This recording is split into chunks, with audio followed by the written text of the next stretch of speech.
In this video, I'll show you how you can save your basil seeds. Let your basil plant to flower. As you can see over here, this is a basil plant which is quite mature, and this, you can see, this is the green flowers. So initially, your flowers will start like this, and slowly these flower buds will turn brown in color like this, as you can see over here. Once they are completely brown like this over here, you can snip it off from the bottom, an entire bunch, with a pair of scissors like this, and then you can take a brown paper bag and place this harvested mature seed pods into this and keep it hanging for 1 week. After 1 week, you'll get a seed pod like this, which is completely dry. You can then harvest the seed by simply rubbing, and these seed pods will fall. You can remove the entire seed pod like this, and these are the seed pods. Now to extract the seed, you simply have to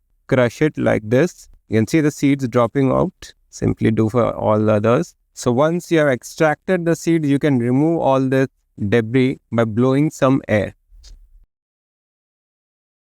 And there you go. You have extracted all the seeds from your basil plant. If you like this video, smack that like button, share this with your friends and family, and don't forget to subscribe to my YouTube channel Plants My Love to get more such informative tips and tricks. Thanks for watching, friends. This is Neil signing off. Bye bye.